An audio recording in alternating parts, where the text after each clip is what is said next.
ప్రముఖ actor fish Venkat ఆరోగ్య పరిస్థితి విషమంగా ఉన్నట్లయితే తెలుస్తుంది. ఆయన ప్రస్తుతం బోడుప్పల్లోని ఆర్బీఎం హాస్పిటల్లో ట్రీట్మెంట్ తీసుకున్నాడు. ఆయనకి ట్రీట్మెంట్ చేసే వైద్యులు నరేంద్ర పరిస్థితిని అయితే పర్యవేక్షిస్తున్నారు. అయితే ఆయన పరిస్థితి అంటే విషమంగా ఉన్నప్పటికీ కూడా రికవరీ అయ్యే అవకాశం ఉందని చెప్పేసి కూడా ఆయన చెప్తున్నారు. ప్రస్తుతం ఫిష్ వెంకట్ పరిస్థితి ఆరోగ్యం ఎలా ఉందో నరేంద్ర గారిని అడిగి తెలుస్తుంది. నమస్తే సార్.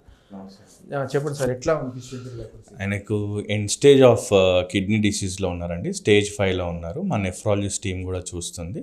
మేము క్రిటికల్ కేర్ టీం కూడా చూస్తున్నాము. ప్రస్తుతానికి నాన్ ఇన్వాసివ్ వెంటిలేషన్ మీద ఉన్నారు. కండిషన్ అయితే అన్స్టేబుల్గా ఉంది. Continue to be critical. ప్రస్తుతానికి రెగ్యులర్ డయాలసిస్ జరుగుతుంది. నిన్న రెస్పాండ్ అయ్యారు. మోస్ట్ ప్రాబబ్లీ మళ్ళీ ఈరోజు డయాలసిస్ అవసరం ఉంటుంది. ఈరోజు డయాలసిస్ చేస్తాము. స్టేబుల్ అయ్యే అవకాశాలు అయితే వెరీ ఫ్యూ ఛాన్సెస్ ఉన్నాయండి. ప్రస్తుతం కండిషన్ మాత్రం అన్స్టేబుల్ ఉంది. జనరల్గా ఈ కిడ్నీ ప్రాబ్లమ్స్ కిడ్నీలు ఎందుకు ఫెయిల్ అవుతుంటాయి? అసలు రీజన్ ఏంటి? అసలు కిడ్నీ ఫెయిల్యూర్స్కి రీజన్స్ ఏంటంటే life style habits is a major thing. ఇంకోటి ఏంటంటే హైపర్ టెన్షన్ ఉండడము, డయాబెటీస్ ఉండడము. ఈ hyper tension, diabetes with life style habits బ్యాడ్గా ఉండడము.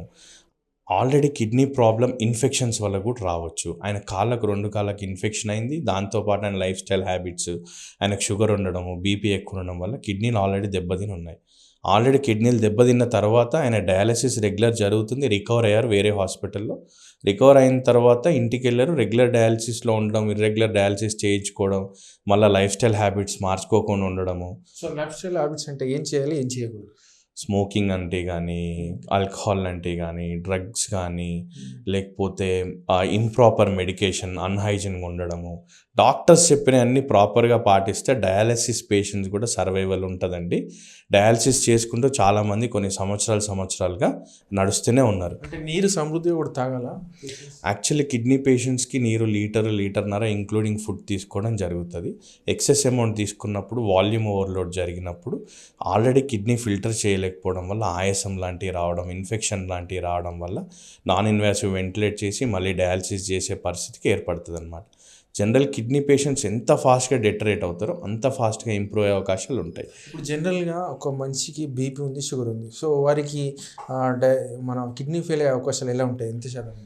హైపర్ టెన్షన్, బీపీ మనం మొదట్లోనే కనిపెట్టి లైఫ్ స్టైల్ హ్యాబిట్స్ మార్చుకొని రెగ్యులర్ డైట్ చేస్తూ, రెగ్యులర్ జిమ్ చేయడం లాంటివి కానీ, ఎక్సర్సైజ్ చేయడం లాంటివి కానీ, రెగ్యులర్గా డాక్టర్స్ని కలవడం, రెగ్యులర్గా ల్యాబ్ టెస్ట్లు చేయించుకోవడము, ఎప్పుడన్నా తేడా కనబడితే వెంటనే నెఫ్రాలజిస్ట్ని కానీ కలవడం, ఫిజిషియన్స్ని కలవడం, ఎప్పటికప్పుడు మెడికేషన్ ప్రాపర్ తీసుకోవడం, డాక్టర్ సజెషన్స్ తీసుకుంటే పేషెంట్స్ విల్ బి ఫైన్ అండి. సో మీకు వెంకట్ గారు ఏ పరిస్థితుల్లో మీ దగ్గరికి వచ్చారు? అంటే ఇప్పటికే ఆయనకు కిడ్నీలు ఫెయిల్ అయ్యా, లేకపోతే ఇక్కడ మీరు టెస్ట్ చేసి తెలిసింది? ఆల్రెడీ అందరికీ తెలిసిన విషయం, ఆయన కిడ్నీలు 2 ఫెయిల్ అయిపోయి ఉన్నాయండి.